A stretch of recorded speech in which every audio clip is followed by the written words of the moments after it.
Southwest Oklahoma is full of individuals who have stories to tell, and it's the job of local news to help tell those stories.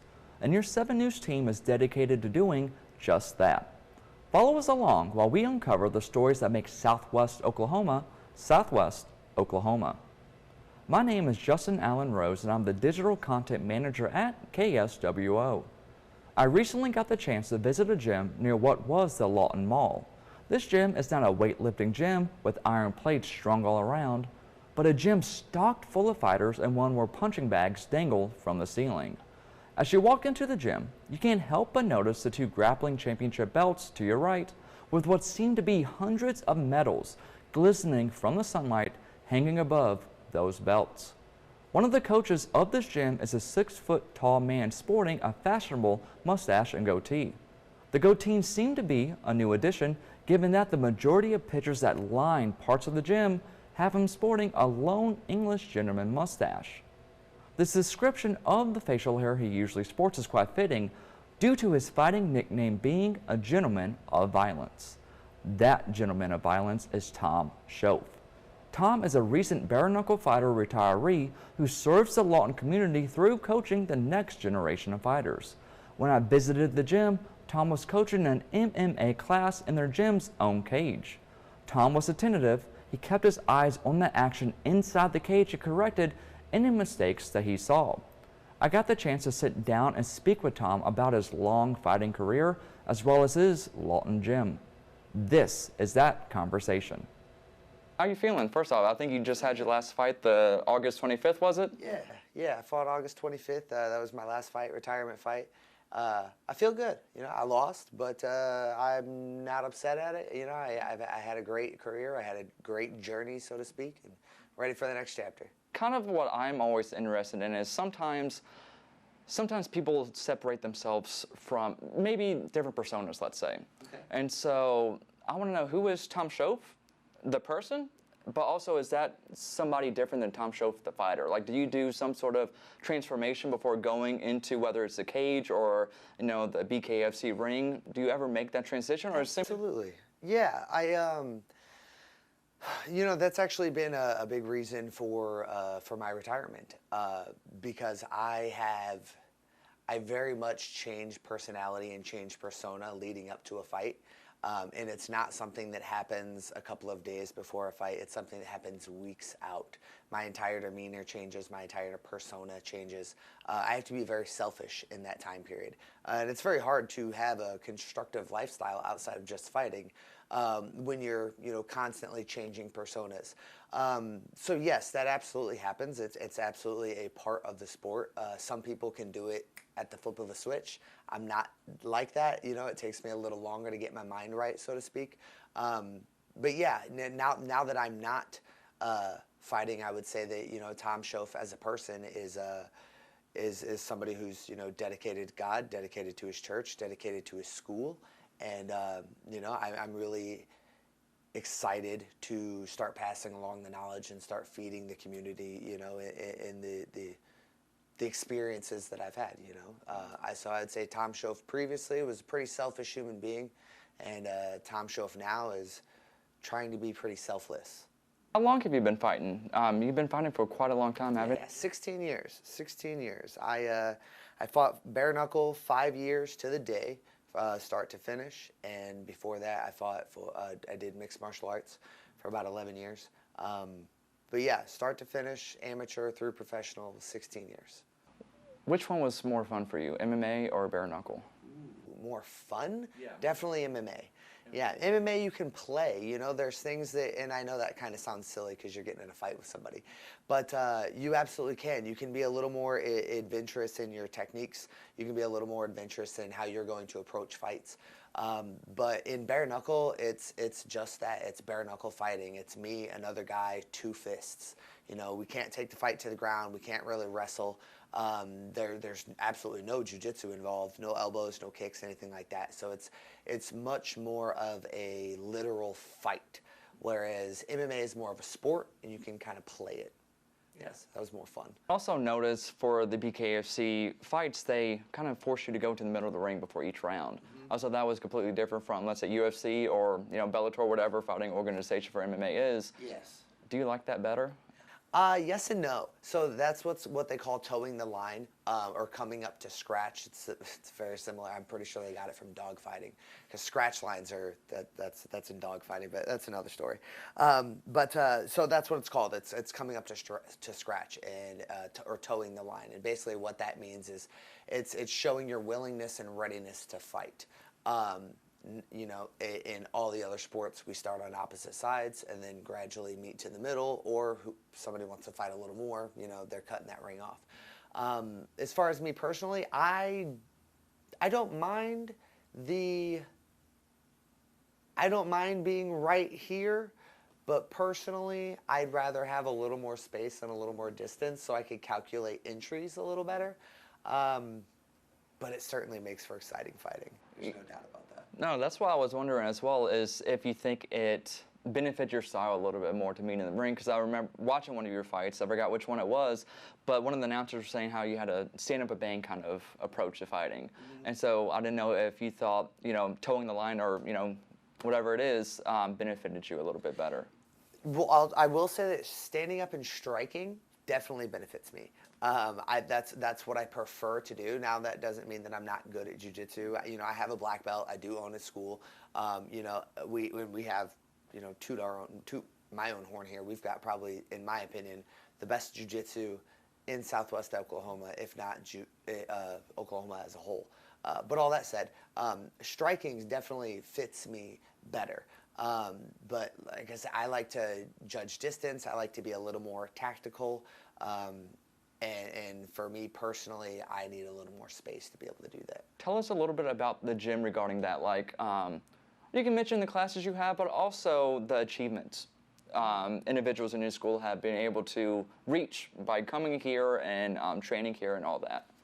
Well, I would say the biggest achievement we probably have here is going to be self-confidence in anybody who walks through these doors.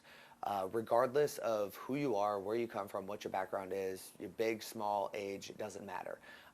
We see a tremendous amount of people come through these doors, and within a couple of months of them being on the mats and having an understanding of what's going on, you see their confidence skyrocket. And when you see confident people make their way throughout the world, it does a lot, not only for them, but it does a lot for the world in general. I don't feel like confident people have the necessity or even the willingness to go out and beat people down or berate people, things like that. So confident people uplift others in the grand scheme of things. So I'd say that's probably our biggest achievement, is we boost all around confidence here. But as far as the gym itself goes and the jiu-jitsu goes, we've got a wall full of medals here. We've got team trophies. There's more team trophies back there. Like I said, I'm very confident in our jiu-jitsu. Myself and Derek Lemos, we own this gym, and we run the majority of the jiu-jitsu programs here. I run the MMA program. Derek runs the gi program, and then we have a guy named Shelby Anderson who runs our no-gi program. And we, in my somewhat humble opinion, we've got the best jiu-jitsu in the area. You can't go to any other gym in town and get the rolls that you get here. And it's you have to go to Oklahoma City, Dallas. Even if you go out to Altus or Duncan, you're still not going to get the type of work and the type of quality jiu-jitsu that you're going to get here. And we take a lot of pride in that. We really do. We take a lot of pride in our jiu-jitsu. So as far as achievements go, well, we've got a wall full of trophies and medals, and we've got a room full of confident human beings. So I think those are our two biggest achievements.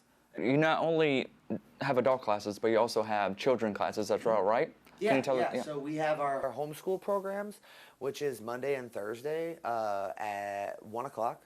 And then we also have our kids' boxing program, which is on Tuesdays. That's at 6. We've got our gi jiu-jitsu, our no-gi jiu-jitsu. We have a wrestling program that we do. We have a youth wrestling program that runs in off-season from all of the schools and stuff, so we're not competing with schedules.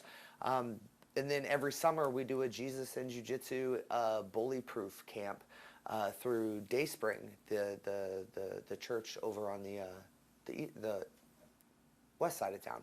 And So yeah, we reach out to children a lot. We put a lot of input and effort into not having bullies. That's been a big push for us. I was bullied when I was younger, and I know a lot of people in this gym have come from that sort of environment. So it's a big part of what we do here is trying to inspire kids to be good adults. Yeah, it's nice. And so going back to your career back, before we get into your gym a little bit more, what was your goal when you originally set out to be a prize fighter? To be a good coach, honestly. I remember having this conversation after my very first amateur fight, and everybody's like, well, what do you want to do with this? What do you want to do with this? And I have always had the inspiration to be a great coach, and I've always wanted to push my career to the best of my abilities while I had the time and the opportunity, age, and things like that, to get my career as far as I could. Because once I was going to retire, I had to be able to utilize that. And to utilize that, I had to be a good coach. And I had to have a resume that people would follow and stand behind and be like, okay, I can follow what he's saying because he's done this, he's done that. He has a black belt in Brazilian Jiu-Jitsu. He fought for a bare knuckle boxing world title. He's done MMA. He's done kickboxing. He's done regular boxing. Like I've done every combat sport that you can think of here in the United States, and that was essentially my goal when I got into this 16 years ago, was to rack up a large enough resume that people would be like, oh yeah, I can trust what he's saying, and I can follow his lead. That was my goal, honestly and truly. And after not my last fight, but my second to last fight, I fought for the championship of the world, and I lost, but as far as my resume goes, it doesn't get much better than that. You can't beat world championship status. So as far as my resume is concerned, I did it. Yeah. You mentioned how you want to be a good coach and you needed a resume to kind of achieve that. Was that one of the reasons why you did make that switch from MMA to bare knuckle boxing? Was to get maybe another avenue on your resume, let's say, or was there something else kind of nudging at you to make that switch? I would say it was probably a little bit of both. Definitely, first and foremost, what was in my brain was this is because where I was in my MMA career at that time was I was 11-4, and for those of you who don't know anything about MMA, it means I have 11 wins and I have 4 losses. Well, if I get 12 wins and 4 losses, I can go someplace great. But if I get 11 wins and 5 losses, I got to start all over again almost.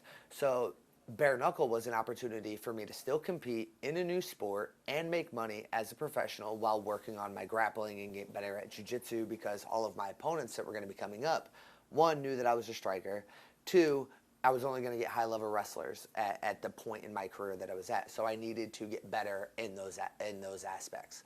And I just never went back. Like I said, I have my black belt in Brazilian Jiu-Jitsu. I still wrestle. I still do all of the MMA training. I just, kind of fell in love with the sport of bare knuckle, and that was what I did for the last 5 years. Is that a difficult transition to make that switch to not at all? Not even a little bit. No, like I was saying earlier, I like to strike. Boxing is what I have always done, so to speak. It's my bread and butter. Even though I fought MMA, the only reason I did MMA as opposed to boxing was because MMA was like the cool thing. It was right when the Ultimate Fighter had came out and things like that. So it was the cool thing to do. The only reason I started training jiu-jitsu was probably 10 or 11 fights into my amateur career, and it was because the fights were getting harder, and I didn't know any grappling. I didn't know any ground game. I was just a scrappy kid. So that was what got me into jiu-jitsu. So no, the transition from bare knuckle to bare knuckle from MMA was very easy because I just wanted to stand up and strike anyway. I learned the grappling because I had to. So no, it was not a hard transition for me to make. You mentioned how you fought for the title 2 fights ago. Walk us through that a little bit. Was your training camp any different? Did you approach your fight any different? And what was it like fighting for that title in front of people? Yeah, that whole experience was pretty wild. So I'd gotten a phone call in April or May of 2022, and they had said that they wanted me to fight in September. So I started training in April or May when I got the phone call. And then a month later, the fight got pushed back. And then another month or two later, the fight got pushed back again. So I was originally supposed to fight in September, didn't wind up fighting until December. So I went from having a 3-month camp to almost an 8-month camp. So in that aspect, it was way different because training camps are usually only 6 to 8 weeks, and mine lasted almost 8 months. So that was exhausting, mentally as well as physically. And then going into that fight, there was so much tension and buildup on my own part because I had been striving for a year and a half at that point. I had gone on a 3-fight win streak, and I was told that if I got all 3 fights, if I got the win streak, that I could have the title shot. So I went on my win streak, I got my title shot, and then I was pushing for that title shot. And then it was, a couple of months of negotiations, and then a long time of training, and then by the time fight night finally came about, I just wanted to get in there and win that championship. So I was just full of steam, so to speak, and it was probably detrimental to me, to be honest with you. I felt very chaotic, so to speak, going in there. I felt almost manic, and I wound up taking some shots that I probably shouldn't have taken, and the doctor called the fight because, well, I almost lost my eyeball. But yeah, so all that said, there was a lot that was different leading up to that fight. And a lot of that kind of led into the chaos in my brain before the fight. But hindsight being 2020, I don't think that I would have changed any of it at all, simply because where I'm at now, as far as retirement is concerned, I don't think that I would be where I am if I would have won that fight. Mentally, emotionally, spiritually, I think that losing that fight and the last fight was probably the best thing that could have happened to me, so that I could focus on things that are more important, and that's, my gym. What led you to Lawton? Are you originally from Lawton? No. My brother was stationed down here about 15 years ago, and I moved down here after he got back from the war. He was doing all right, but he could have been doing better. So I moved down, kind of be closer to the family, and I met my boxing coach down here, and actually it was my first real coach, I'd say. Met him down here, right over here at Grady's, and fell in love with the man. His name is Andy Pierce. And anybody who has done any striking in the state of Oklahoma knows who Andy is. He's had his hands on just about everybody in the state. And he's a wonderful human being. He's a wonderful man. I consider him a father. Quite literally, I consider him my father. He's a great guy. So I met him down here about 15 years ago, and we put in a lot of work and did a lot of training. I moved back home and finished my amateur career, started my professional career. And then in 2019, I got bit by a spider, and that put me in the hospital, which led me to losing my job, which led me to losing my house, which led me to moving down to Oklahoma and started all over, and here we are. So that's how that played out. So no, I'm not originally from Oklahoma. I immigrated here from the Chicagoland area twice. What would you say to somebody, let's say a teenager walks in here, bright lights in his eyes or her eyes, saying, hey, I want to be a fighter. What advice would you give them? Don't. Yeah, man. That would be my first initial response. Don't. But I would have to have a further conversation. I would have to have a deeper conversation, because if somebody would have told me don't when I was 16, 17 years old, I would have hated them. I would have held grudges against that person for life. So what I would say is, if you are like me, or were like I was, and it was a deep driving desire in you to do this, then you have to be willing and ready to sacrifice everything. Because I did. I sacrificed relationships, I sacrificed family, I sacrificed friends, outings, vacations, all kinds of things. And I wasn't good enough. I didn't make it. I wasn't the best. You know what I mean? I did really well. I do have a great career. I won't dispute that. But I wasn't undefeated. I was never, number one in the world. I was never considered the best of the best. And I sacrificed almost everything. So if that's really what you want, if this is truly what you want to do and truly where your heart is dragging you to, be prepared to sacrifice everything. And I'll train you. I'll help you get there. I will give you my roadmap. You know, it's not the best one, but it'll get you, you know, where you want to go. I'll do that. But if I could give you my heart's honest desire for most people is that they don't ever have to go through the things that I went through to make a buck.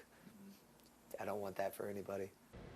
If you want to learn more about Tom's Gym, as well as the classes and programs they have, like one which allows current law enforcement officers a discount until they get the rank of blue belt, you can visit LawtonMMA.com.